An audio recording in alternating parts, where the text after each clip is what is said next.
sa chlé Cheannais Sóisir orthaigh AIB chuig Mungret Naomh Pól ó Limnach ina míocht leis na Dúnaibh ó Dúnaibh-0-4. Bhí Mícheál Stáin a bar Parnell don chlé Cheannais.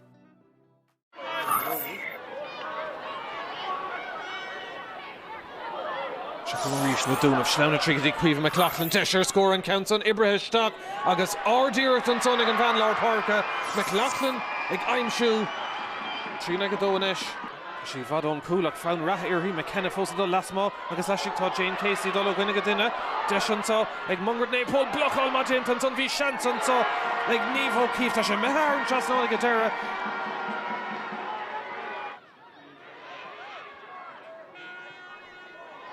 Megan Court Cheannais on agus deisbáil bhain eile ag Mungret Naomh Pól seacha fada le Craobh Tesher score an counts on a Mihistach agus an lurig is Laura Nuddish sin le rag bhfuil sé Haran Cheannais Craobh san bhearna leitú dí trí cúlín McBride an counts on ag casa agus leistigh den cúla ar éigen agus cumé sin tarna cúlín ag Lauren McBride.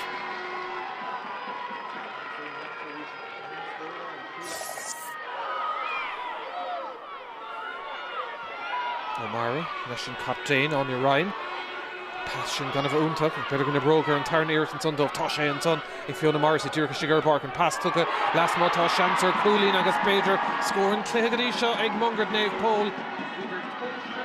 Clish to Goody Ground and McKenna, Tree Coolin and McKenna Godisa. Loose Untag Cosentor Falk and a Deegan to Uskal to your reach.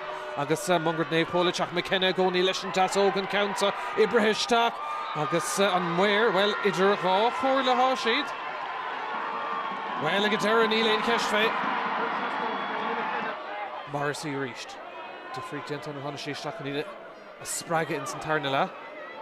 Nóirí gléic glóir na pellet an sé staach an sodí nonadí Yvette Culhan. Cheannais a bit of deis an son ar cool ag deire Haran Cheannais. Aoife Morrissey le score má heile an son. Sinné tan bunán séideathe dearg agus an bán a bheith ag céilúra an sá agus well tá spántas omláin ní léon cheist ón tús.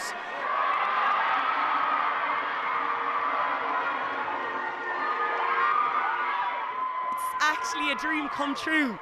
I can't describe the feeling. The girls worked so hard, and even when, you know, there was a little time there before half time where Downing's had a little purple patch maybe, and we knew we had to up it again. We had to keep driving on, and there was no moment in that game where you could really turn off.